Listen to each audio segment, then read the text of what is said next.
suficiente para tener buena precisión, tratan de ver videos y algunos otros aspectos, ¿no? Bueno, aquí tenemos una tabla. Tablas en función, estas son tablas de motores comerciales, principios básicos de funcionamiento. Bueno, por aquí tienen que aparecer las ecuaciones que nos interesan. Es necesario que se haga un resumen de estas ecuaciones.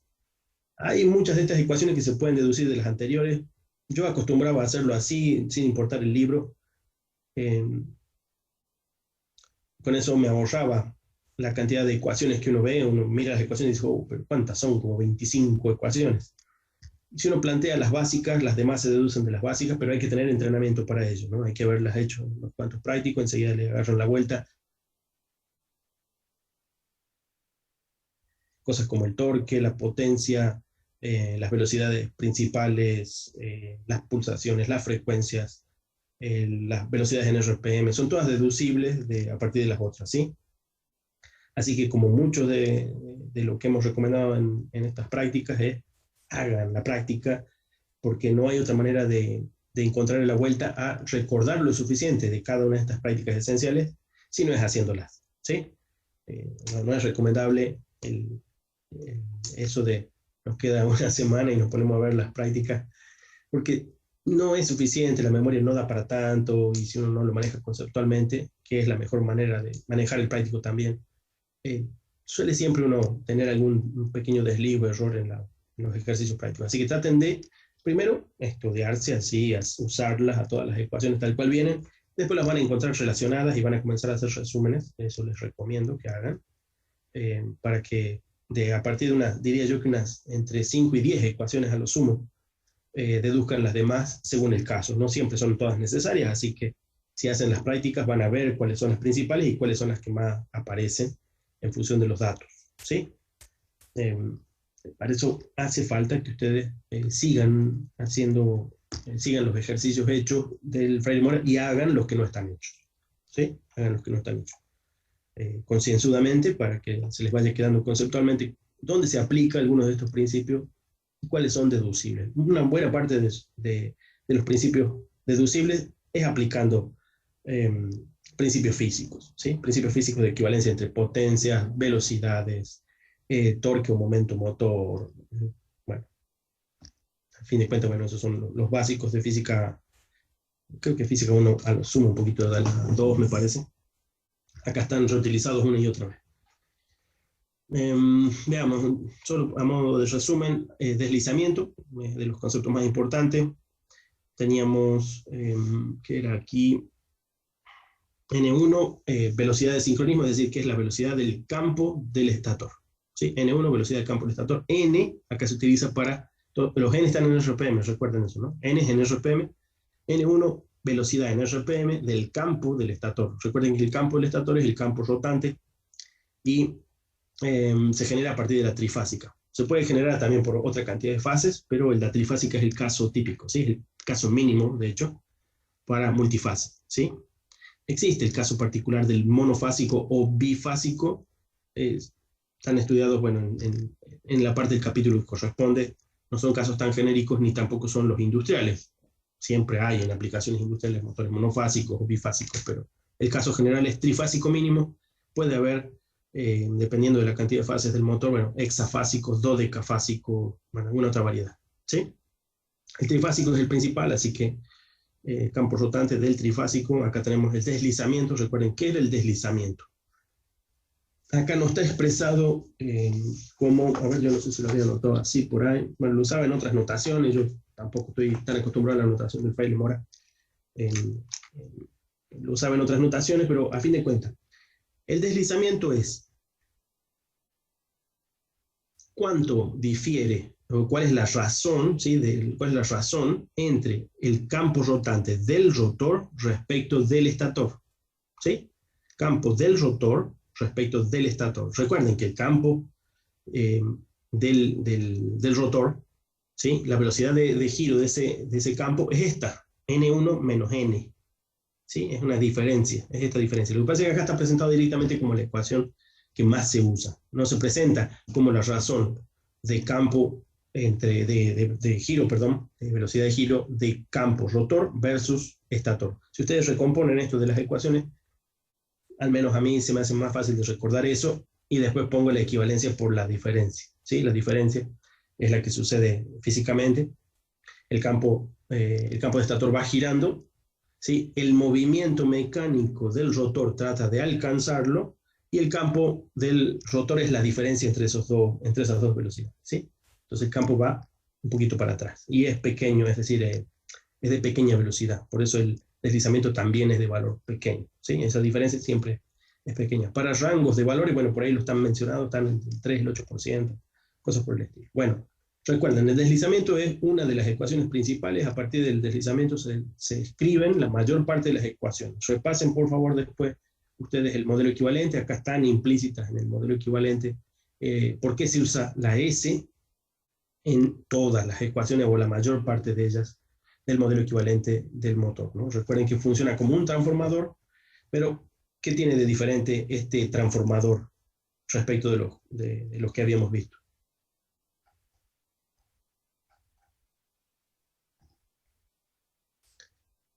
N es la velocidad, sí, rotor, tal vez no lo aclaré ahora, pero bueno, N es la velocidad mecánica del rotor, ¿sí? N1 menos N es la velocidad del campo del rotor, ¿sí? Y N1 la velocidad de campo del estator, ¿sí? Traten de repasar esos conceptos, así los tienen bien claros, y después de ahí se deducen la mayor parte de las aplicaciones de esto. La diferencia, profe, es el tipo de energía que se produce.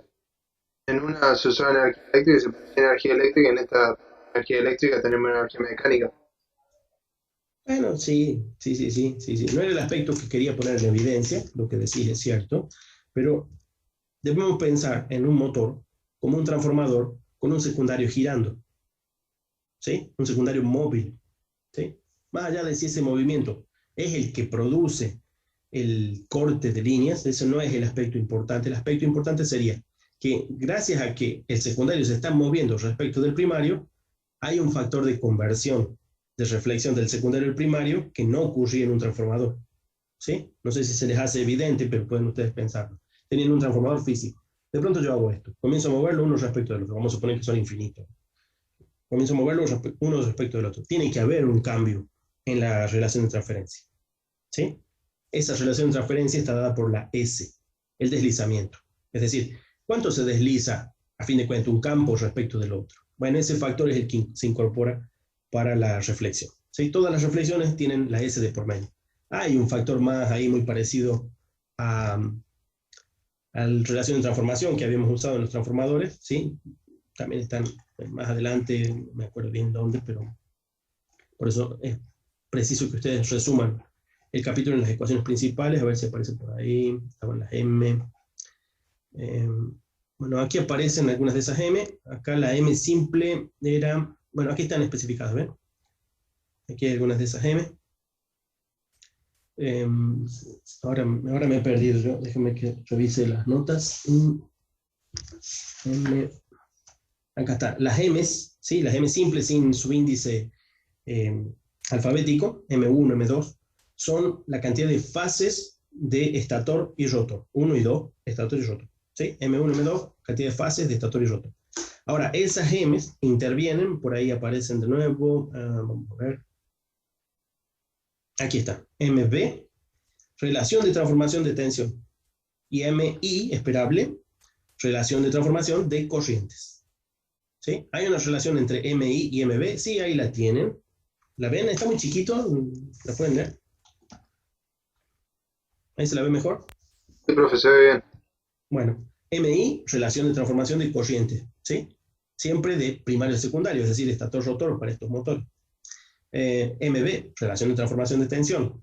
Hay una relación entre ellas, no pueden ser independientes, ¿sí? No pueden ser independientes porque recuerden que la transformación que hay de un lado al otro de potencia es nula, es decir, hay una transferencia de potencia completa, salvo pérdidas de un primario al secundario. ¿Sí? Bueno, ahí lo tenemos, M1, M2. M1, M2 son la relación de fases de estator versus rotor. ¿Sí? Hay una diferencia si la cantidad de fases en uno y otro son distintas. ¿Sí? En nuestro caso de referencia, 3 en uno, 3 en el otro no tiene diferencia, pero sí que las puede haber en verdaderos motores comerciales. ¿Sí? Bien, estas ecuaciones son importantes que ustedes tomen nota, las tengan bien. No hay manera, diría yo, no sé cómo es su memoria, pero yo no soy un gran memorizador. Trato de guardarme primero los conceptos básicos, hacer una buena cantidad de ejercicios siempre. Esos conceptos básicos comienzan a relacionarse con las ecuaciones, uno se queda con las ecuaciones principales, las demás son deducibles. ¿Sí? Entonces no hay que recordar tanto. ¿Sí? Algunas notaciones con sufijos que yo sabía practicar me parecen mejores a veces que bueno, la notación de Fraile Mora, pero eso hay que practicarlo uno tiene que encontrarle el punto de decir, bueno, voy a usar así, voy a poner estos índices, en fin. Así que sí les recomiendo hagan mucho ejercicio para que encuentren el mínimo de ecuaciones que hay que recordar, muy probablemente por conceptos lo van a recordar. Y las demás salen de ahí, ¿sí? Si no, sí, siempre es un universo de ecuaciones, y es porque en realidad las han adaptado a cada caso. Bueno, diría yo que no podemos repasar todo, así que vamos a ir a un ejercicio. Lo que se hace siempre, se trata de obtener un circuito equivalente. El circuito equivalente es el de siempre, salvo por el detalle de que aparece la S, ¿se acuerdan? Aparece la S. Y hay algo que no tenía un transformador, y es esta R de carga.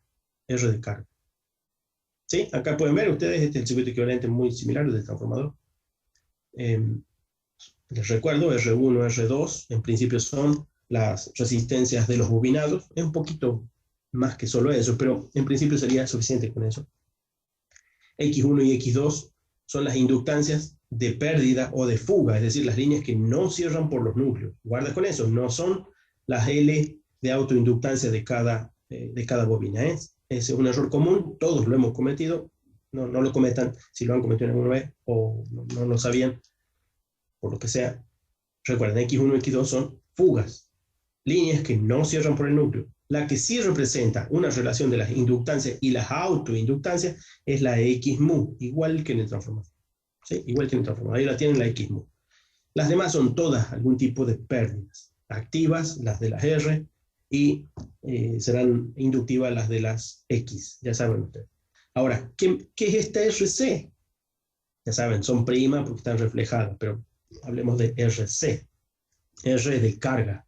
La carga es obvio en un motor, porque uno dice, bueno, lo pongo a trabajar y le voy a hacer mover esta máquina, esta trituradora, este torno, en fin, alguna carga está moviendo ese motor. Esa carga depende de una serie de parámetros propios de la situación, pero depende de manera prácticamente directa de la velocidad de giro. Si no está girando, no hay una carga que tenga que mover. ¿Sí? Se nos hace obvio, pero ahí está la parte de la resistencia de carga, sería el equivalente de la energía transferida a lo que estemos moviendo. Lo que estamos moviendo, estamos siendo movidos por el equivalente de lo que reciba RC. Y depende definitivamente de la velocidad. Ahí la tienen a la S, ya saben ustedes que es una función de la velocidad, está en esa ecuación. ¿Sí? Si la S es 1, en el momento del arranque, cuando no se mueve, bueno, esta ecuación desaparece. Es decir, que no hay resistencia de carga. No hay carga, definitivamente no hay carga. ¿Sí? Así que este es un punto clave de diferencia entre los transformadores y los motores que estamos trabajando. Recuerden que estos motores no son los continuos, ¿no? Son motores de alterna, así que se parece a un transformador, muy similar a un transformador. Y tiene una R de carga que depende de la velocidad de giro, de manera directa. Después ustedes pueden deducir ahí alguna relación con las ecuaciones. Hay varias versiones de la ecuación de RC, dependiendo de cómo escriban esa S. ¿Sí? Entonces, este es el modelo que sabemos aplicar, es el más típico. Recuerden ustedes siempre que R1 y R2, en casi todos los modelos equivalentes, nunca lo averiguamos por aparte. Sin embargo, acá en los motores se suele estilar sí hacer mediciones extras. Estaba en un detalle más adelante. ¿Qué mediciones extras hay que hacer? Hay un ejercicio, yo no me acuerdo si llegamos a verlo. ¿Alguien me puede decir si en la vez pasada llegamos a ver el ejercicio de ejemplo que estaba acá?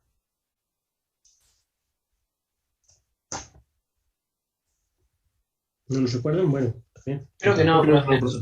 Por eso pregunto. ¿Está bien? Sí, yo también creo que no, porque no nos dio el tiempo. Y hoy estamos, bueno, tenemos una hora, capaz que sí. Vamos a poder ver un par de ejercicios. Bien, veamos. Entonces, decíamos, me perdí un poco, disculpe. circuito equivalente, aproximado. Bueno, había dos aproximaciones. Esta es la típica. Este es nuestro circuito que uno diría es el símil de transformador. Es muy similar a las ecuaciones, no hay gran diferencia. Lo que sí aparece es la RC', ya reflejada. La reflexión al otro lado depende de las M de relación de transformación. La respuesta es sí. ¿Las tenemos averiguadas en todos los casos, en todos los problemas? La respuesta es no. Así que muchas veces lo que hacemos es, bueno, es no tener averiguado las M, y sin embargo, a pesar de eso, tener reflejado por algún par de pruebas, igual que en el transformador, la prueba de vacío y la prueba de corto. Hay más pruebas, pero esas dos son otra vez fundamentales. Prueba de vacío y prueba de corto. Lo que sí en un motor se hacen mediciones extra, entonces el cálculo no es directo. Yo creo que eso sí lo hemos charlado, eso me parece que era la última parte del modelo equivalente, sí. La última parte del modelo equivalente, bueno, entonces hay una aproximación de ajuste de tensión para que, bueno, ya son modelos de aproximación, pero este ajuste permite reducir un poco el error, ¿sí? El ajuste que hacíamos para transformadores, acá da cerca de un 40%, 30% de error, es muy alto, así que se hacen unos ajustes extras, es decir, bueno, otra aproximación más está hecha ahí, bueno, se va a usar en algunos ejercicios, así que traten de tenerla resumida. Es esta ecuación, ¿sí? La B1'. El modelo es el mismo, miren ustedes, no hay cambio, ven el modelo. Uno dice, pero sí es el mismo. No, B1'. ¿Y B1', cómo se calcula? Bueno, de la B1 que teníamos, del modelo equivalente, bueno, hacemos un ajuste, que es este de aquí, en función de las X, o este, bueno, haciendo una expansión del cálculo, ¿sí? La B1'. Eso es toda la diferencia de este circuito un poquito mejor ajustado, que debe dar errores menores. No nos dice de cuánto, eso depende un poco del,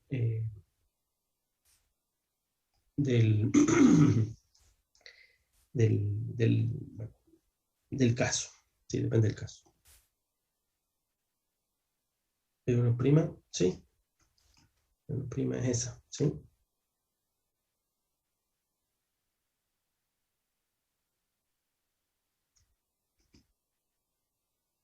No hay problema, no hay problema.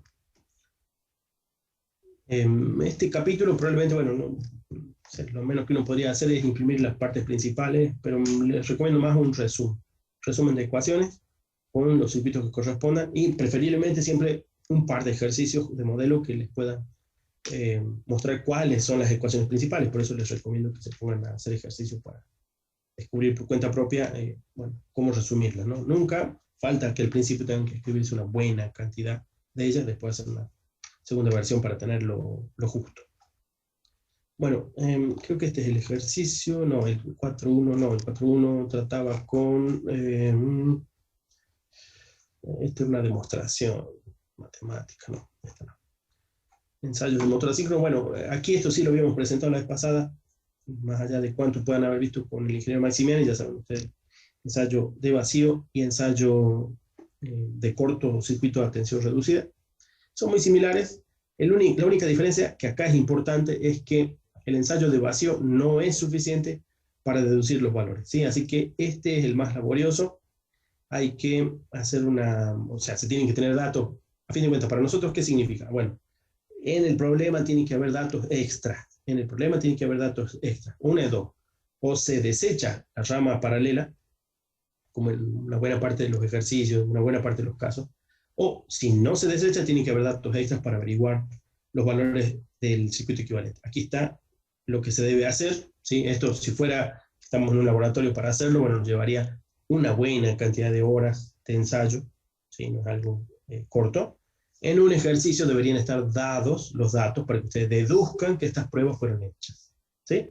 Con ello van a poder averiguar directamente el circuito equivalente. ¿Sí? El circuito equivalente.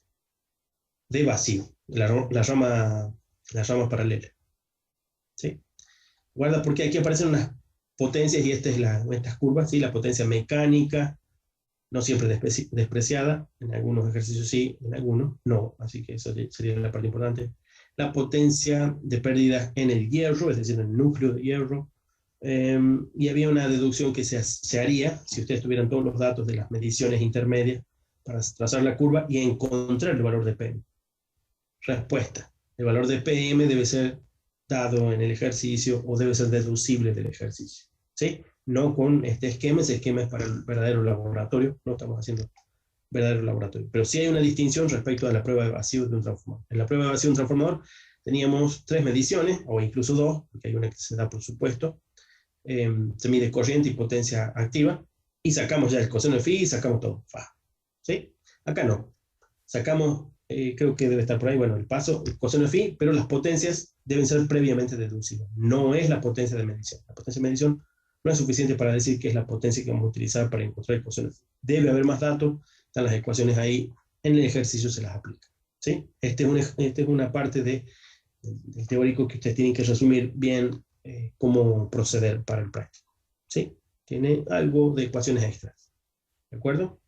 Miren, ahí está la PFE, uno hubiera pretendido de que ya está, pero la PFE no es la medida. P0 es la medida, hay que quitarle potencia de cobre, esto me da PFE, debo conocer PM y recién conozco PFE. Es indirecto. Así que debe haber más datos. Si esos datos no estuvieran disponibles, bueno, ya saben ustedes, vamos a hacer la gorda y rechazamos, no incluimos en nuestro circuito equivalente la rama del paralelo.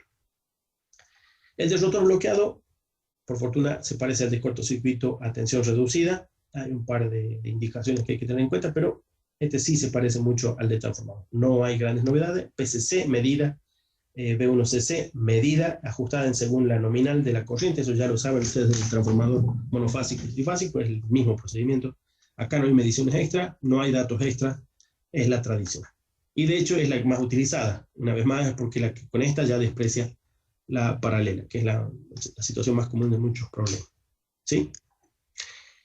Tenemos nuestro circuito. Como si estuvieran disponibles los datos de vacío, suele estar presente R1, y de R1 se deduce R2'. Así que aquí sí se distinguen una de la otra. Y X1, X2 no me acuerdo, pero es probable que también se distinguen. Esto no lo distinguimos en los transformadores, al menos no de buenas a primeras. Sencillamente decíamos la R, ¿cómo le llamábamos? RCC, XCC, punto. No nos poníamos, o a lo sumo se acuerdan en el Aula Moisam, partíamos en 2, eso también nos lo recomendaba el mismo Freire Mora, y hacíamos de cuenta que valían la mitad la reflejada y la original. ¿Sí? Bueno, estos son valores típicos. Bueno, pueden ustedes tener un poco de idea de valores típicos, más que nada para que algunos problemas no los sorprendan, o en algunos problemas se da por hecho el valor típico. Eso no es muy común, yo no suelo utilizar ese tipo de cosas para no introducir suposiciones extras. Pero puede que en algún que otro ejemplo Freire Mora lo haga. Esto no. ¿Cómo medirlo? La medición también del deslizamiento es un procedimiento, bueno, no muy difícil, pero de varios pasos.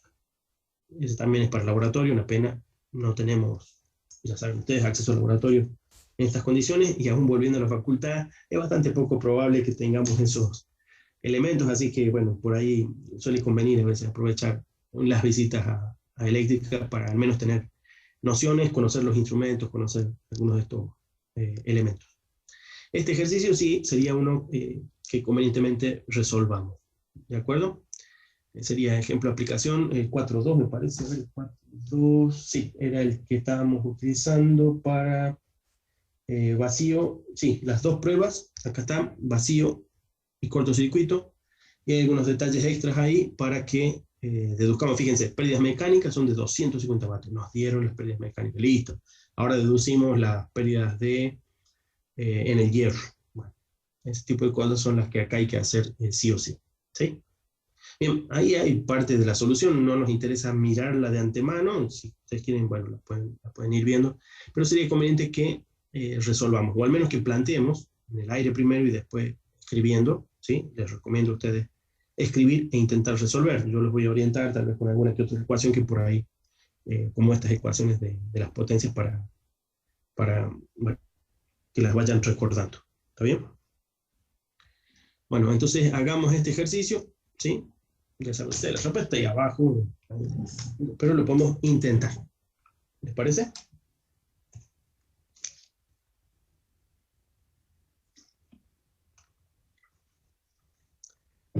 Bueno, ante la abrumadora aprobación de ustedes, vamos a hacer este ejercicio. Vamos a ver si nos ponemos a trabajar.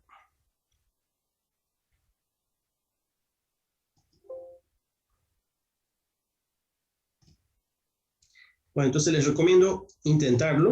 No quiere decir que les vaya a salir todo. Un poco voy a estar haciendo yo aquí. Otro tanto, traten ustedes de ir, bueno, planteando un poco, y si no plantean, bueno, ir resolviendo. ¿Ven la hoja en blanco? ¿Se ve la hoja en blanco? Sí, profe. Bueno. Bien, a ver, datos del ejercicio, bueno, por si acaso no los tengan a mano, serían.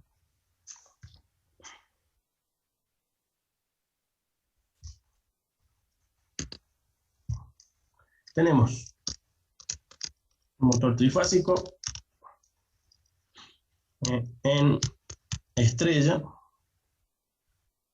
es de 15 caballos vapor, de potencia de 15 caballos vapor, 380 voltios, 50 Hz, 4 polos.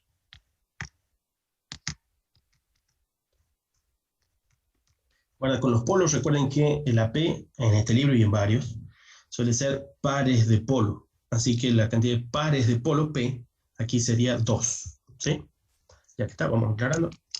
P igual a 2. ¿Cómo le llamaba a la frecuencia? ¿Se llamaba F nomás? Eso no me acuerdo si es F o F1.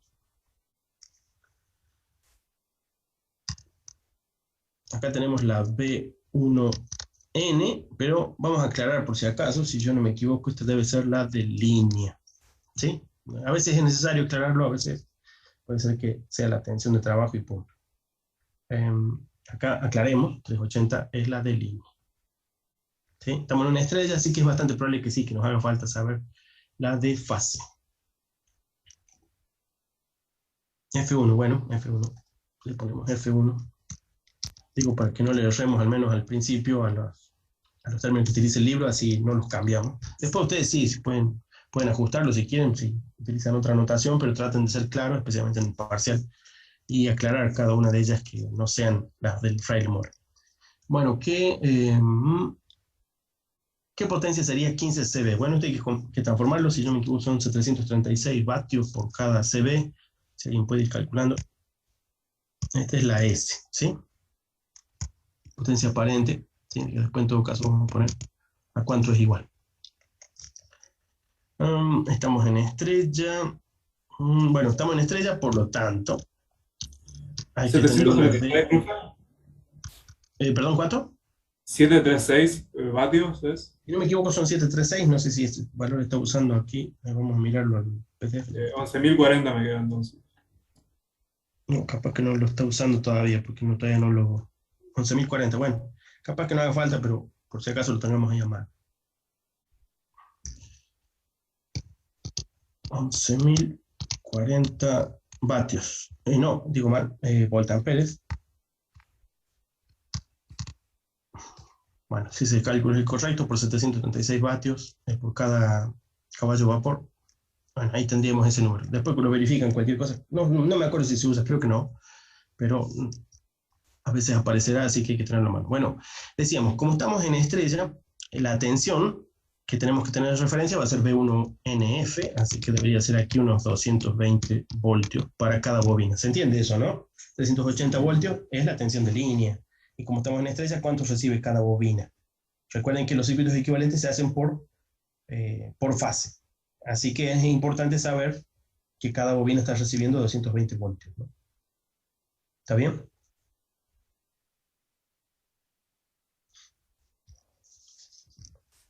¿Y qué más?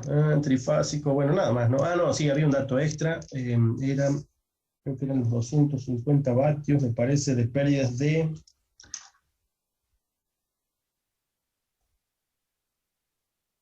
Acá está, de pérdidas mecánicas de 250 vatios. En todo caso, tomamos nota. Pérdidas mecánicas, 250 vatios. Bueno, ahora podríamos anotar la prueba de vacío y prueba de cortocircuito. podemos seguir llamándole vacío y cortocircuito, pero sepan ustedes que la de vacío se hace a rotor libre.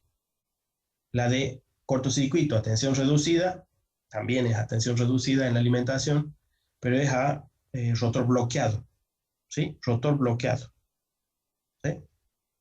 Estamos suponiendo que es un jaula de ardilla, y si no fuera un jaula de ardilla, si es uno de anillos, habrá que cortocircuitar realmente los anillos. Bien, decíamos prueba de vacío. Vamos con entonces la prueba de vacío. Teníamos ¿qué datos tenemos? Vacío, 380 voltios. Recuerden, si está diciendo 380 voltios, no está diciendo que cada bobina recibe 380, está en conexión de estrella. ¿Cuánto recibe cada bobina? Bueno, ya saben ustedes. Bueno, entonces ponemos B1N de línea, es la misma de recién, no es otra cosa que los 380 voltios. Ya saben ustedes que cada bobina va a recibir B1F. ¿Sí? ¿Qué más? La I0 de 3 amperes, y la potencia de cortocircuito, no, perdón, no de cortocircuito, estamos en, ¿qué dijo? Potencia de vacío, medida activa de 700 vatios. ¿Sí? Esos son los datos de vacío, vamos a revisarlo por si acaso. Sí, está, 3 amperes, 380, 700 vatios. Repito, ahí no aclara que cada bobina tenga 380 voltios. Ustedes deben deducirlo de que este es un transformador trifásico conectado en estrella. ¿Sí? ¿Se entiende eso? Vamos con corto. Corto, teníamos. Bueno, una vez más, si nos dan una tensión medida, es una tensión de línea. ¿Sí? Si nos dan una tensión medida, es una tensión de línea. Entonces tenemos la B1CC de línea. ¿De cuánto era? 100 voltios. 100 voltios para esto. Tenemos una I. Bueno, si fue hecho. ¿Cuál es la noción de una prueba de cortocircuito a tensión reducida? ¿Qué corrientes tiene que circular en la prueba de cortocircuito a tensión reducida?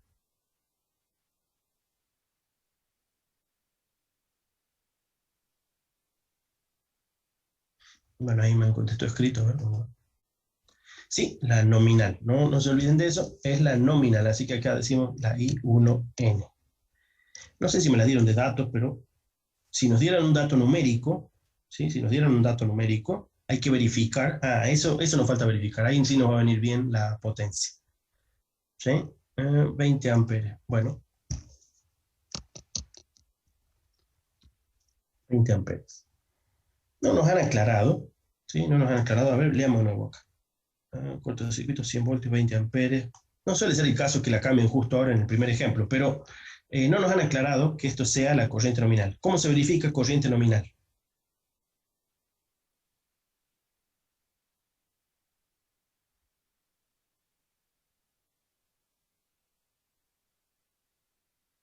A ver. ¿Cuál potencia? ¿Y qué tensión? Potencia nominal. Bueno, ¿cuál es la potencia nominal de este motor?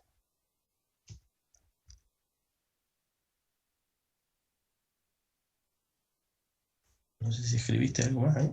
A ver. Serían unos 11.040. Sí. Así que esto debería ser igual entonces a S en la tensión de alimentación. Bueno, esto se supone, fíjense, aún estando en una, ¿qué sería en esto? En una estrella, la corriente es los 20 amperes, porque en una estrella la corriente, sea de línea o sea de fase, es la misma. Así que, ¿en qué tensión dividimos esto? 380 sería. 380. Bueno, probemos entonces, hagamos el cálculo.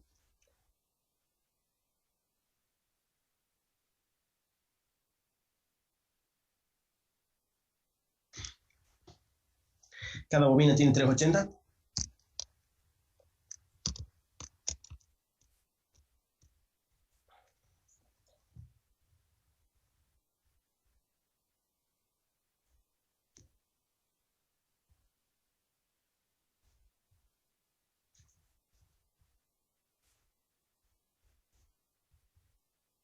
29. Bueno, esto nos está diciendo que en realidad no está hecho a corriente nominal, ¿sí? Así que no deberíamos presumir que sea corriente nominal, ¿sí? Y de hecho cada bobina tiene 220 voltios. Así que ni siquiera es 29, debe dar unos 50 amperes o algo así, ¿sí? Bueno, entonces, bueno, ojo con esto, porque no ha sido hecho a corriente nominal, es simplemente la corriente de cortocircuito.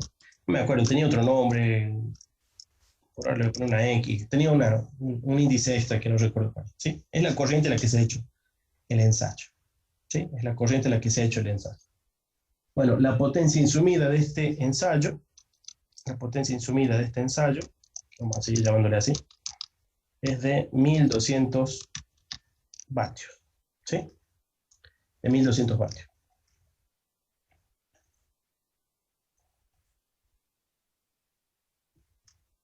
Bien, ¿qué debíamos hacer al principio? Bueno, ya que tenemos que...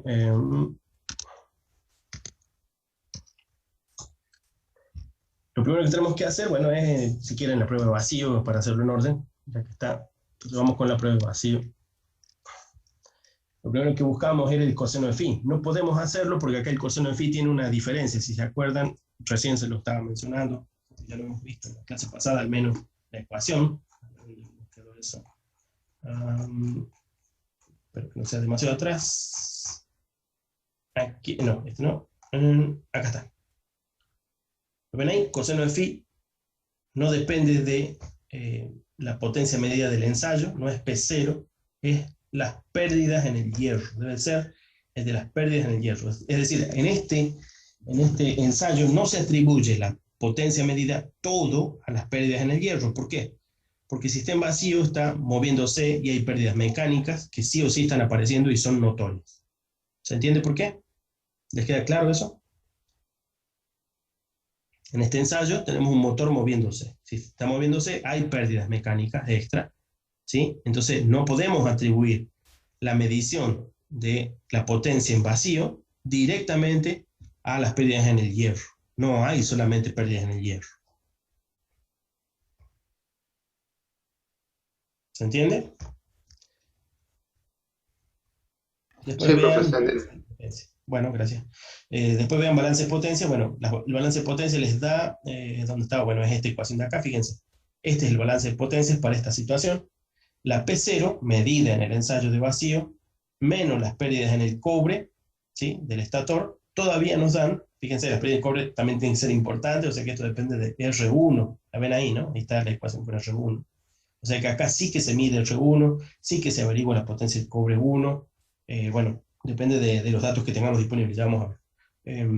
Y se debe conocer la potencia de pérdidas mecánicas. Eso lo tenemos como dato.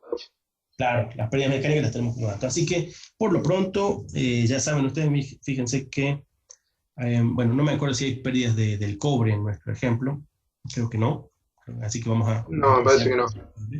Bueno, eso lo vamos a tener que despreciar por fuerza mayor o porque nos digan explícitamente. Pero ustedes lo tienen que deducir en general del caso, ¿sí? Lo tienen que deducir en general del caso. Así que, balance de potencia, bueno, este es importante. ¿Me ha pasado el ejercicio? Acá está. ¿Sí? Teníamos ahí, fíjense, potencia, pérdidas mecánicas, ¿sí? Entonces, vamos a nuestra hojita, vamos a decir, la potencia, perdón. La potencia. Profe, consulta. Sí. ¿No nos haría falta el tema de las pérdidas en el cobre? Porque en la relación esa que daba recién había una que utilizaba la potencia, creo que era la potencia medida y la corriente en vacío que la tenemos, la I0. Bueno, corriente en vacío, pero ¿qué haríamos con la corriente en vacío? Tenemos una resistencia por la cual calcular la potencia de pérdidas. ¿Ese dato está disponible? A ver. Vos te quieres sacar la pérdida en el hierro, ¿verdad? Mirá, sí está disponible. Fíjate, 0,5 ohms. ¿Está bien? Ah, la del Sí, cobre, está bien. lo que decís vos, sí. 0,5 ohms por el cuadrado de la corriente. ¿Cuánto era? 3 amperes. 9 por 0,5, 4,5. ¿Digo mal? A ver,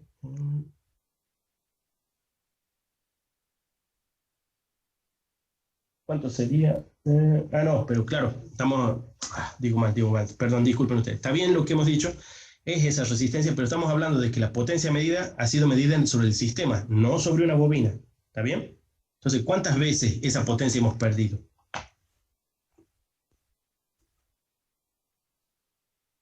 Sí, esa resistencia sería R1. La ven ahí dice, si la resistencia de cada fase del devanado primario, cada fase, ¿no? Cada fase es 0,5, tenemos R1. Recuerden que el circuito equivalente es por fase. Ahora, ¿las pérdidas han sido medidas por fase o por todo el trifásico? O por las tres fases.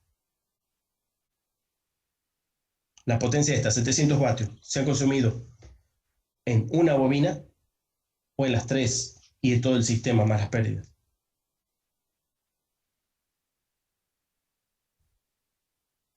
Entiendo, ¿podría preguntar nuevo? Sí. Los ensayos de vacío y de corto. La medición de potencia es de todo el sistema, es decir, de las tres fases más las pérdidas, o es de una fase.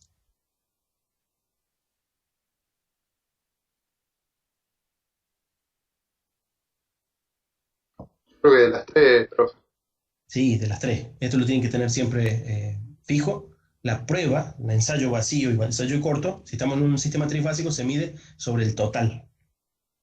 A conclusión, ¿qué decimos? Si tengo la resistencia del devanado primario, ¿qué hay que hacer? Multiplicarla por 3. ¿Sí? Porque hay 3 resistencias consumiendo. ¿Se entiende?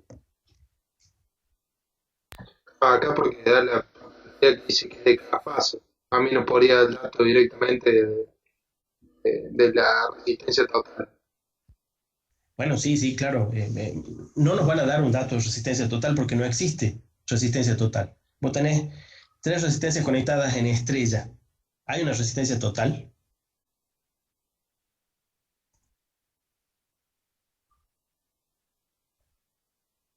Bueno, la respuesta es no. No hay una resistencia total. Tenés 3 terminales, no podés tener una resistencia total. ¿Está bien? Lo que sí podés tener es que si las tres fases están consumiendo, tenés una potencia final consumida por esas 3 resistencias. Ese es el multiplicador de 3 que tenemos acá.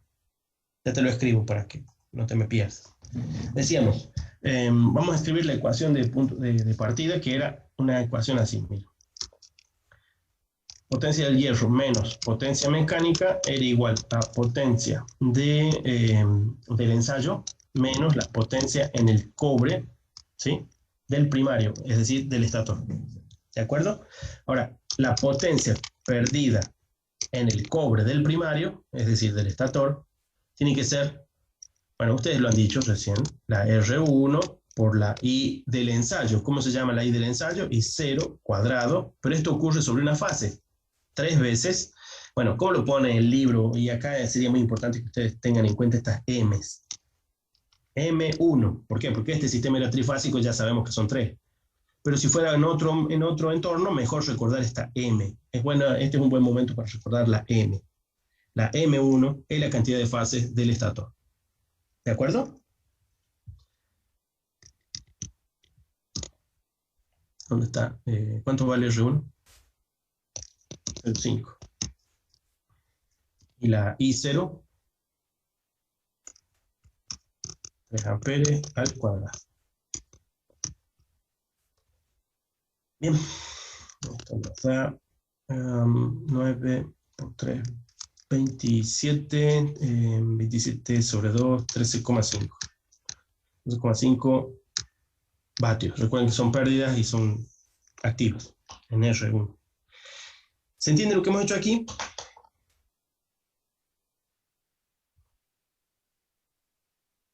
Nos dieron el dato de la resistencia como si se hubiera medido. La medición no es de un tester. Lean ahí, ya lo hemos comentado en la clase pasada, es una medición hecha en alta tensión, buena cantidad de corriente. Entonces se hace el cálculo indirecto de la resistencia del bobinazo, ¿sí? Entonces se evitan efectos propios de las resistencias de muy bajo valor. Fíjense, de medio ohm. Bueno, tendríamos que tener No solo un tester de muy buena calidad, sino que el tester, ¿qué está haciendo? Está haciendo lo que hace una prueba indirecta, ¿sí? Someterlo a tensión y medir la corriente y hacer el cálculo. Bien, ¿qué me han escrito por ahí? Bueno. Ya tenemos la PCU, así que si queremos la PFE, las pérdidas en el hierro, es P0, la tenemos. PCU la hemos acabado de averiguar y la PM también es un dato, así que ahora sí podemos obtener lo que buscamos. ¿Me pueden decir valores aquí? ¿Cómo era? 700. PCU, acá la tengo, 13,5. Y PM, ¿cuánto era PM? ¿Alguien me puede decir? No sé si la anoté por ahí. 250. Estaba muy arriba, sí, 250. No se olviden de usar unidades que les sirven para balancear y darle buena expresión a esto, que se entienda lo que se ha hecho. ¿Sí? No pierdan las unidades, aprovechen y balanceen, eso les sirve para verificar que está bien hecho. O al menos que en eso no se han equivocado, dimensionalmente. ¿Qué tenemos aquí? 250 son 450, 440, 437, 437,5 puede ser.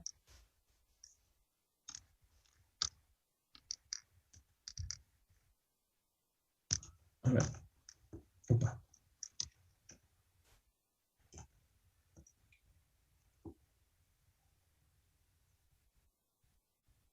Sí, profe, 436,5. Ah, ¿cuánto? 436. 436,5 vatios. Son potencias totales, sí, son potencias de todo el sistema. Recuerden, la medición se hace sobre el sistema. Después traten de recordar, y si no, revisen el libro, cómo se hace la prueba de vacío y la prueba de corto. Recuerden que va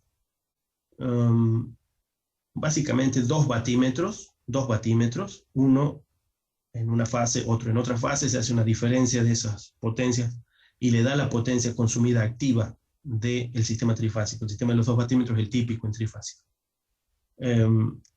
Luego se pone un amperímetro sobre una de las fases y se supone que el sistema está balanceado. Si no estuviera balanceado es otro cántaro.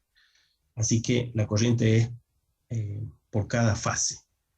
Pero eso depende de si el sistema está en estrella o en triángulo. En algunos casos es la corriente de línea, en otros casos será la corriente de fase. En una estrella es tanto una como otra. Pero miren, el circuito ténganlo a mano, recuerden eso, ¿sí? La ecuación de arriba es PFE más PM en realidad.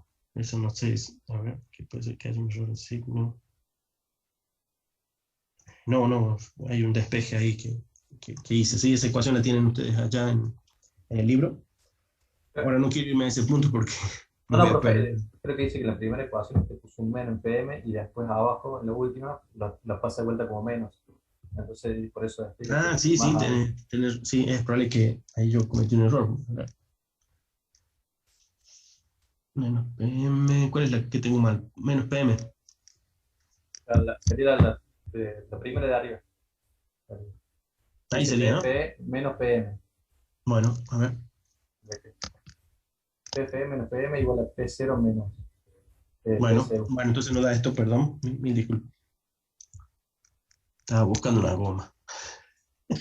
No, profe, está bien. No, profe, la última quedó bien, pero la de arriba... sí, está bien. Ya entendí mi error, perdón. El error era en la primera ecuación.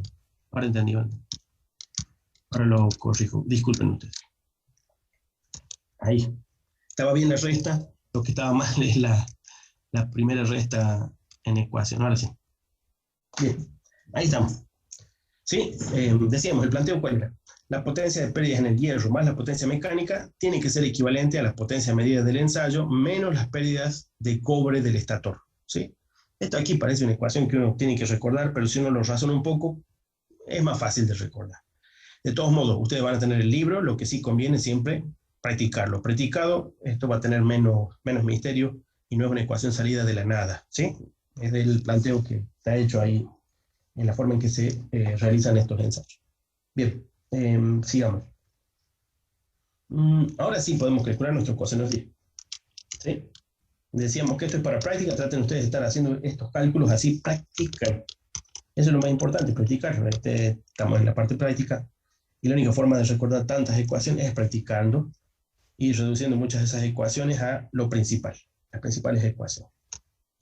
M1, B1NF, porque es por, aquí sí es por cada bobina, y el I sería el I0, que ya tenemos.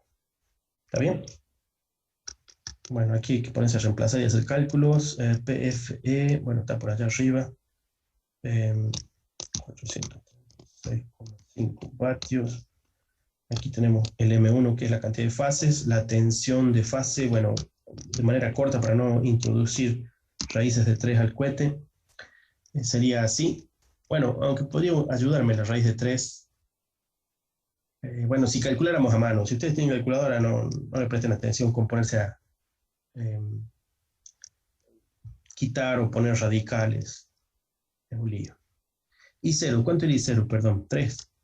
Está lleno de 3 esto. Ahí estamos. 3 fases, tensión de 220 por cada bobina, 3 amperes que está circulando por la bobina. La potencia que en realidad tenemos de pérdidas en el hierro es de esta cantidad y estamos buscando el coseno de phi equivalente. Bueno, ¿pueden ustedes calcular?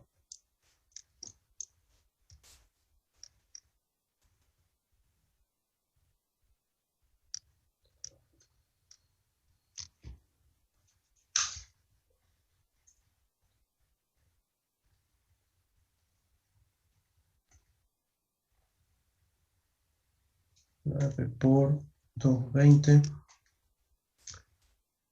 Bueno, ahí me dio. 0,220, ¿no? Sí, a ver. Bueno, alguien ya encontró los ángulos por ahí. 0,22, ¿no? 0,22. Bueno, hay unos decimales más, pero con 0,22 es suficiente.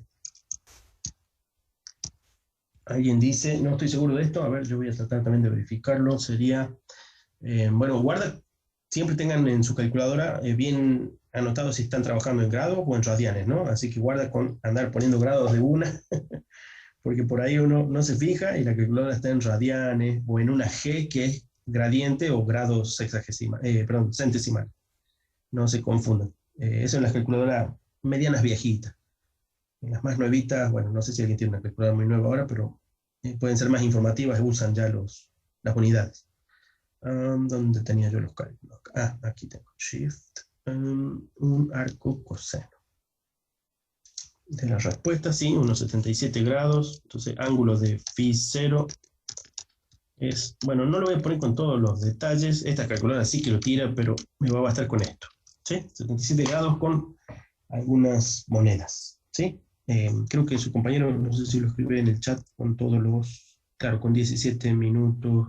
Bueno, no está mal, hay una precisión mejor si está así, pero en la calculadora es bastante más fácil trabajarlo con el decimal del grado. No dejen de tomar nota en todo caso, para no andar haciendo transformaciones hechas. Muy bueno, Jesús. Si me hiciste un script en Scilab, es más cómodo. Yo en este momento no lo estoy usando, pero después voy a ver también si me lo hago en un script. Está muy cómodo, sí. Además que facilita las cosas. Si ustedes practican, pónganle que unos 5 ejercicios de distinto tipo, o sea, partiendo de distintas bases y llegando a distintos resultados, seguramente van a poder adaptarlos muy rápidamente en el parcial al ejercicio que les toque, ¿sí? Pero, una vez más, hay que tener práctica y algunos dicen, no, pero también me tengo que aprender el programa. Facilita mucho una vez que uno maneja algo como el Scilab, facilita muchísimo y los cálculos se hacen muy limpios. Lo que uno tiene que tener en claro qué es lo que plantea, como siempre, ¿no? Mira qué bueno, está haciendo los gráficos y todo. Bueno, después, excelente, Jesús, eso es una buena herramienta. Depende un poco el tiempo de inversión que tengan, ¿no? No siempre es. Por ahí nos acostumbra a hacer a mano también, es una buena práctica. A mí me gusta también mucho hacer a mano. Me gusta mucho usar lápiz y papel y tengo toneladas de papel haciendo cálculos. Uno agarra buena soltura y después no importa si lo pasa a computadora, Scilab, lo que sea, le sale mejor. Pero si lo trabajan en Scilab, diría yo que es muy expeditivo, ahorra muchos errores de transcripción y de cálculo, ¿no? Yo recién cometí muchos errores, ustedes han visto, recién he cometido muchos errores, solo escribiendo, ¿no? Ni siquiera estamos hablando de calcular. ¿Sí? Le suman eso el cálculo y seguro que nos da mal. ¿Sí? Así que, ¿cómo se salvan todos esos errores? Practicando. Buenísimo, buenísimo. Sí, está muy bien, Jesús. Excelente. Bueno, sigamos entonces. Tenemos coseno de phi averiguado. ¿Qué hacíamos a partir de este punto? No hay muchas novedades acá. Esto es prácticamente lo de siempre. Sáquense el seno de phi, no olviden ya que tienen el ángulo, hagan seno de phi. Seno de phi de ese valor, no me voy a poner a escribirlo todo. A ver, lo saco yo aquí. De ANS, ahí está. Me dio 0975, no sé cuánto les obtuvieron ustedes, verifiquen por cualquier cosa, sí, 0975. Recuerden, estamos haciendo, si ustedes quieren mirar la respuesta, pueden mirarla. Uno no suele recordar las respuestas solo por mirarla, es mejor hacerlo y después sí controlar contra la respuesta. No significa que les salga, traten de guiarse un poco por lo que estamos hablando, un poco por lo que estoy escribiendo, un poco por ustedes mismos, traten de plantear, resuelvan, no dejen de escribir, de practicar, ¿sí? No tenemos nunca mucho tiempo. Bueno, vamos a la prueba de... ¿qué digo a la prueba? No, todavía no hemos terminado. Corriente atribuida a la resistencia equivalente de las pérdidas del hierro sería la I0 por el coseno de phi. Equivalentemente, la I mu sería la correspondiente por el seno de phi 0.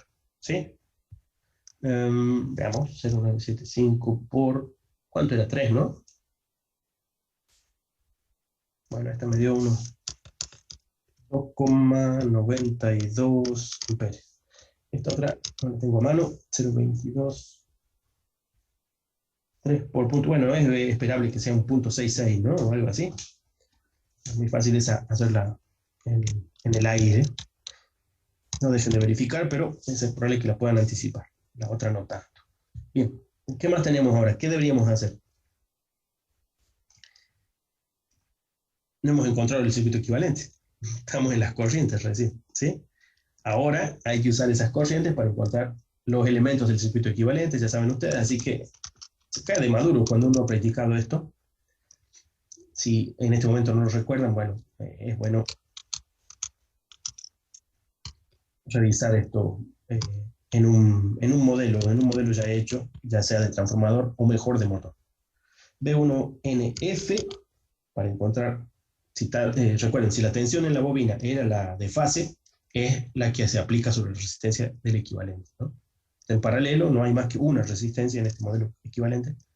Sería, bueno, no lo he calculado, ¿cuánto sería? 0.66. B1F 220 sobre 0.66. Debe de un número bonito, ahí está. Yo no sé si lo hice mal, pero me dio muchos 3, ¿puede ser? ¿Les da así ustedes? No sé si Sí, profe. Mal. No, ¿Sí? Sí. Sí, bueno. Después esta otra, que sería la XMU. XMU, bueno, convenientemente será la B1F, pero en el elemento que corresponde. ¿Cuál es el elemento? Perdón, con la corriente por el elemento que corresponde, que sería la IMU. ¿Sí? Es un cálculo análogo. Si uno usara índices como en un MATLAB, Scilab, sería el de la parte 1 del vector y la parte 2 del vector. Son cálculos que uno los escribe una sola vez y se calculan dos cosas a la vez o más cosas a la vez, si fueran todos análogos. Estos son análogos. Cosenos y senos se pueden reemplazar por cosenos directores de los vectores. Bueno, son métodos que comienzan a reducir los cálculos, especialmente cuando uno los sistematiza. Ahora no hace falta, bueno, hacer eso, estamos haciendo a mano. ¿Cuánto da esto? A ver, ¿alguien me ha comentado algo ahí? 332,41. Bueno, sí, ahí la precisión, ¿qué me está faltando? ¿Perdí precisión o qué hice mal? 292, está bien. Sí, yo también me parece que en una que calculé previo no me dio 333 o así, me dio un poquito menos, pero bueno, está bien, es suficiente, el error cometido es muy bajo. Bien, B1NF en IMU, esto no lo calculé, veamos. ¿Cuánto es? ¿Lo tienen ustedes? 75,34, profe. Bueno, de acuerdo. 75 con 34. Epa. Vamos. Ohmios. Bien. Ahí hemos terminado con la parte vacío, ¿sí? Bueno, entonces, ¿qué hay de distinto aquí? Y es la parte que ustedes tienen que tener mucho cuidado de tenerlo en cuenta. Es esta parte de las potencias. Esa parte de las potencias es nueva. No es una genialidad ni una complejidad enorme. Tienen que tenerla presente. Eso, si la practican, eso ayuda a recordarla, ¿sí? El otro es más directo, así que aquí podemos ir al de cortocircuito. Este sí que es directo, es muy similar al anterior, no hay grandes diferencias. Aquí va coseno de phi cc de 1. Aquí sí ponemos la PCC que tengamos, ¿sí? La PCC, bueno, yo le llamé X porque, bueno, estábamos verificando ahí que las corrientes no son las nominales, pero no importaría porque, a ver, nos están faltando, lo que puede estar faltando son los M correspondientes, ¿no? La B1CC de fase, y además tiene que ser, bueno, la de fase tiene que ser, no la de línea. Creo que nos han dado la de línea una vez más. Sí, claro, si nos dieron 100 puede ser, 100 que nos dieron. A ver. Claro, 100 sobre... No es raíz de 2, ¿no? No es raíz de 2, es raíz de 3. Raíz de 3. Eso es. La raíz de 2, bueno, ¿cuándo aparecía la raíz de 2? Acá la raíz de 3 está apareciendo porque estamos hablando de trifásico. La raíz de 2 nos aparecía en valores efectivos, ¿sí? Valor de pico versus valor efectivo. ¿Está bien? Bueno, por ahí andaba, yo me he perdido. Acá está, son 100 voltios de línea. 100 voltios de línea, ahí lo anticipa un compañero. Hay que transformarla o poner la raíz de 3 donde corresponda, ¿no? Me está faltando algo. Aquí, la de cortocircuito, hemos dicho que esta era una situación X, así que le he puesto una X, ¿no? Porque no era la corriente nominal. ¿Se entiende todo lo que hemos hecho hasta ahora? Hay algunos de ustedes que sé que están calculando, están siguiendo y probablemente no sé si lo han anticipado, los han puesto a hacer. Eso es muy bueno, eso siempre ayuda a que, bueno, no los sorprenda ningún parcial y si tienen que ir a un recuperatorio los van a superar muy bien, ¿sí? Dígame, ¿alguna pregunta, alguna cosa que quedó pendiente por ahí de lo que venimos haciendo? No es nada del otro mundo, hay un par de introducciones nuevas sobre la potencia del ensayo de vacío, nada más por ahora. Lo demás es muy similar a lo que veníamos haciendo con transformador. Pregunten cualquier cosa, por favor. Bien, decíamos, estábamos por acá, tenemos 1200 vatios. La cantidad de fases es 3, se nos hace obvio, pero es mejor tener planteada esa ecuación. Aquí tendríamos un 100 y una raíz de 3, aquí está, bueno, no hice el cálculo yo, un compañero de ustedes ahí sí que hizo el cálculo. Y bueno, ahí tenemos nuestros datos. Veamos. Bueno, generalmente esto a mano uno se pone a tachar ceros y esas cosas, pero si tienen el calculador, bueno, calculen de una y no se preocupen. Pero sí que ayuda a veces que uno haga estas cuentas manualmente. Por decir, esa 3 y raíz de 3 le queda una raíz de 3 arriba. En fin, son ese tipo de cosas que a mano pueden hacer hasta cierto punto, pero calcular la raíz de 3, bueno, es unos 7,6 o algo por el estilo. Después las multiplicaciones se ponen complejas y las divisiones, ni qué decir, ya no se hace a mano esa parte. Así que no conviene todo hacerlo a mano, pero sí hacer una especie de balanceo mínimo y con ello tener una aproximación al valor o una verificación rápida. Bueno, veamos aquí, creo que a mí me da 0,34, no sé si ustedes... ¿sí? No exageren con los decimales, pero tampoco los recorten excesivamente, es decir, no los redondeen más allá del tercero, ¿sí? En el tercero, en el segundo, bueno, en algunas cuentas es suficiente, especialmente si el número es grande, como el 75 de ahí arriba. 75 redondeando el segundo decimal no hay problema, pero en un 0,34 redondear el segundo decimal no, es crítico, ¿sí? Ya nos comienzan a dar muchos errores numéricos, así que yo por ahí me anoto siempre un número extra a veces, para no perder precisión. Bien, sigamos. Esto era el coseno de phi. Veamos que me han comentado una buena cantidad. ¿Afecta en algo que no estemos trabajando con la corriente nominal? Bueno, en realidad el coseno de phi es el mismo, y esto es un punto interesante. El coseno de phi es el mismo. Los valores del circuito equivalente van a ser los mismos. Esto es algo que tal vez no se les ha hecho evidente la vez pasada, tal vez por eso mismo la pregunta. Y por ahí uno lo olvida y capaz que no lo he mencionado yo tampoco.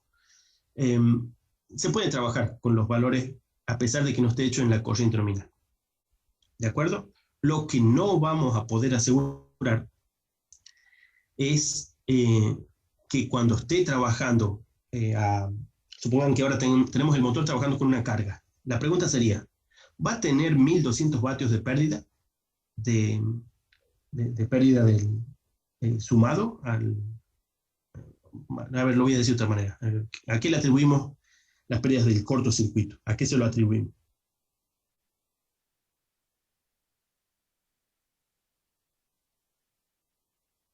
Al cobre, se lo atribuimos al cobre, así es. Bien, entonces ahora sí. Ahora el motor está, este mismo motor lo vamos a poner a trabajar, Juan y los demás también, por favor, traten de atender. Si estamos poniendo a trabajar este motor, ¿podemos asegurar que va a tener 1200 vatios de pérdidas en el cobre?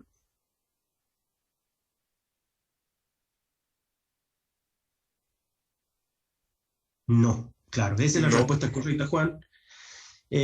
Habría que corregir este número para saber cuánto de pérdida. Generalmente suele ser que esta corriente es menor, este es el caso de que es menor, así que esa potencia debería ser mayor, la de pérdida, durante un verdadero funcionamiento del motor. ¿Está bien? En eso influye.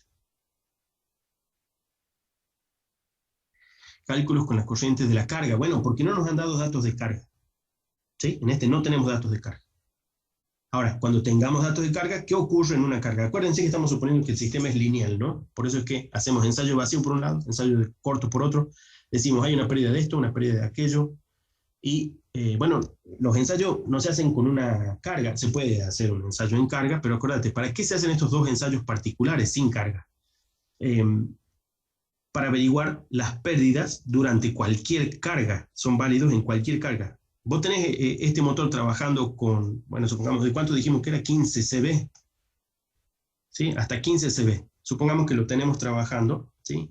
Lo estoy trabajando a 10 CV. ¿Cuánto es la pérdida? ¿Cuánto es la pérdida?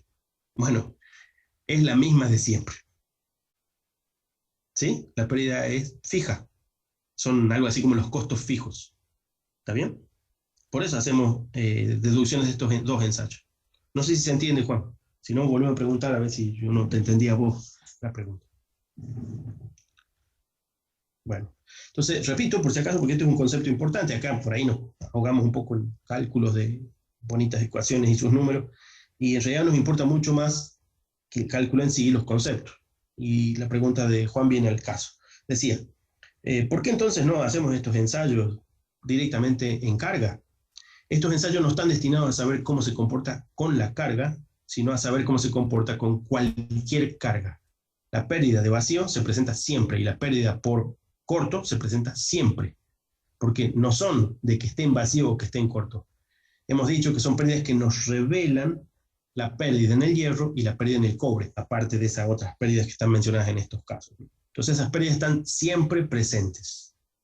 ¿Sí? Al menos para tensiones nominales, eso sí recuerden, ¿no? Tensiones nominales de alimentación. Tensiones nominales de alimentación. ¿Sí? En otras tensiones podrá haber un poco de menos pérdida, por obvias razones. Pero para tensiones nominales, sin importar la carga, se presentan estas dos pérdidas, sí o sí. Esa es la razón. Bueno, yo me quedé un poquito aquí. Me dicen el FICC cuánto les dio.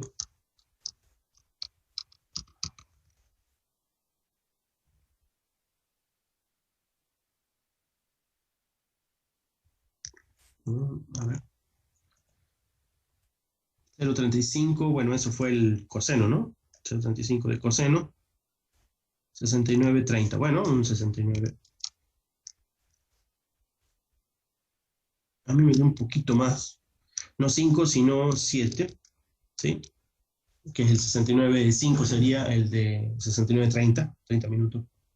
La mitad del recorrido de 1 grado. Bueno, de todos modos es una aproximación suficiente. Vamos al seno.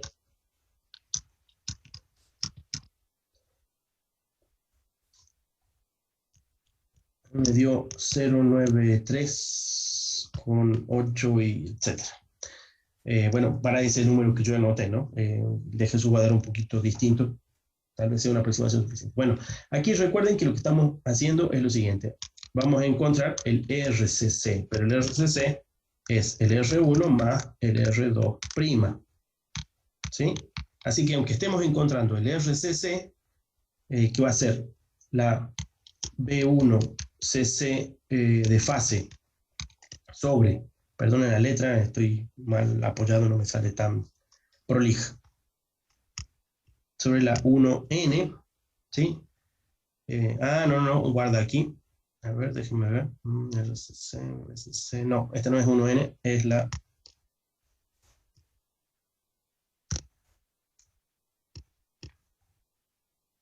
Acá sí respeten usar la medida. ¿Sí? La corriente medida y la tensión medida. Si yo aquí pusiera la nominal, me va a dar un valor errado. ¿Sí? Esto viene a colación también de lo que decía Juan, porque, digamos, sí tiene sentido hacerlo con los valores que hemos hecho en la prueba, a pesar de que no sean una prueba hecha a valor nominal.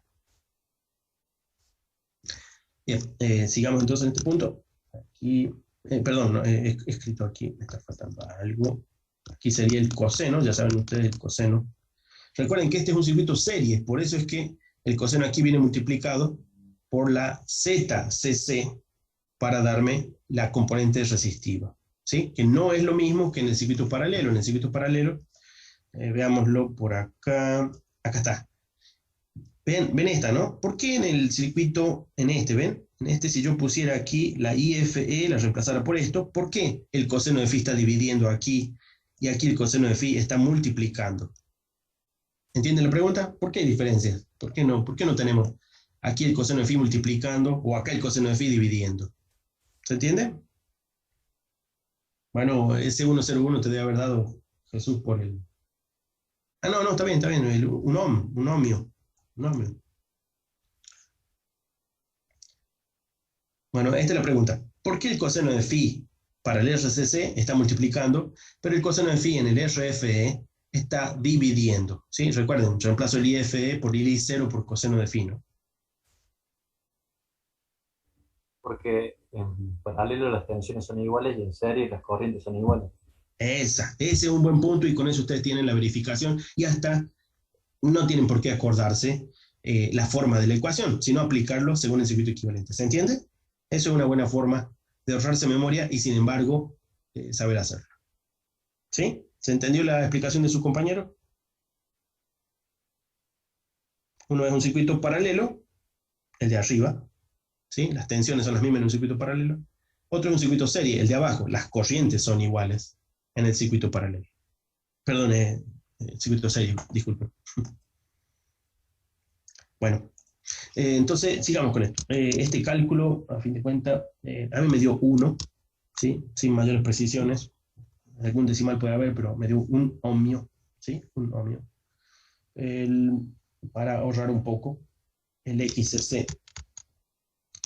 ¿Por qué lo puse como componentes? Porque el R1 lo conocemos, así que aquí sí conocemos R2'.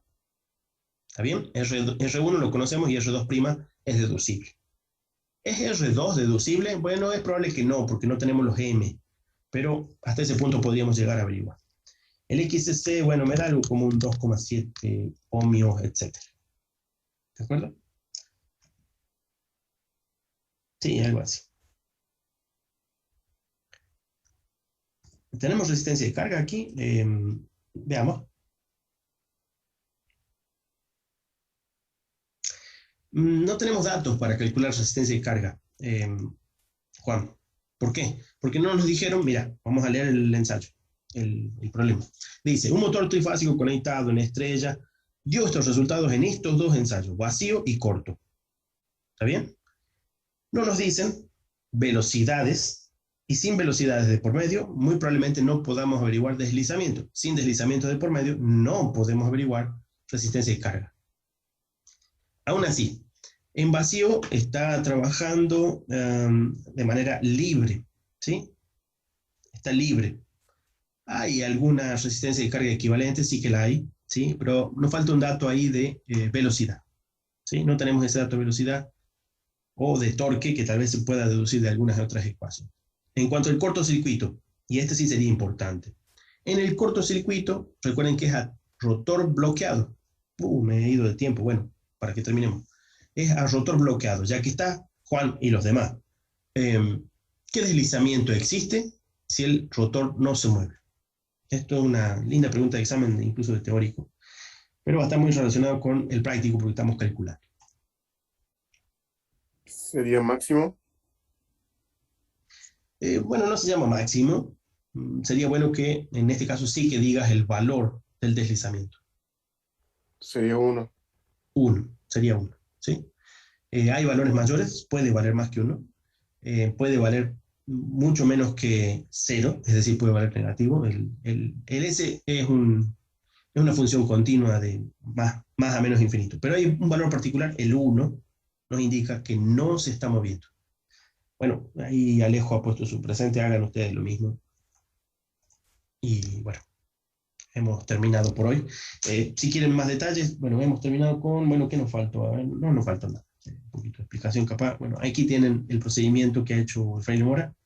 Compárenlo un poco con ustedes, no son muchos pasos, e incluso Freire Mora creo que hizo menos que nosotros. Bueno, pueden ustedes tomarlo de referencia.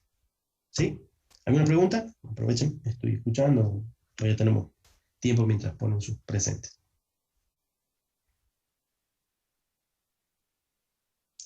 Alguien preguntó por un ejercicio más adelante, no me acuerdo, bueno, no he tenido tiempo de verlo ahora. Se me olvidó la pregunta, en todo caso ya la voy a revisar en un rato, y si me mandan un correo, mejor.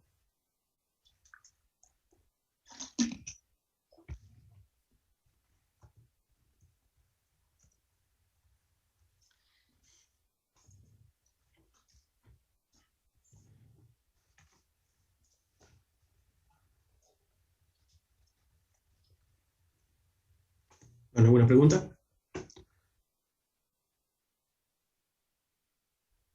Profe, ¿para cuándo estimaría tener las notas más o menos? ¿Le falta mucho? Sí, me falta mucho. He corregido 2 de los 3 ejercicios y están faltando especialmente el ejercicio más largo que eh, sería el de transformador trifásico. Así que ahora estoy realmente con muy poco tiempo y bueno, no he logrado hacerme tiempo para dedicarme. Tengo que, el mayor problema de corregirles es darle la devolución. ¿Sí? Tengo que, en los que han hecho completamente bien, bueno, no hay mucho que decirle, pero en los que tienen algún error, sí es importante, bueno, poder ponerle ahí, eso va a quedar ahí en la autogestión, ya están así con los 2 ejercicios que por ahora están corregidos. Me queda un poco ahí de algunos de ustedes, y eso me lleva muchísimo tiempo. Si tan solo dijera, está bien o está mal, bueno, no puedo ver si el procedimiento tiene algo rescatable y eso es lo que estoy tratando de evaluar. ¿Sí?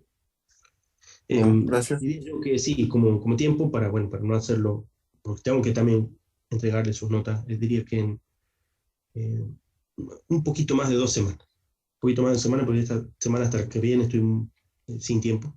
Y después, bueno, sí me tengo que dedicar un par de días completos seguramente a corregirles. ¿Sí? Si no, bueno, publicaremos resultados parciales para Perfecto, que profe, ustedes gracias. vayan pudiendo verlo. Bueno, muchas gracias y bueno, una vez más disculpas por la demora. No, profe, que bien.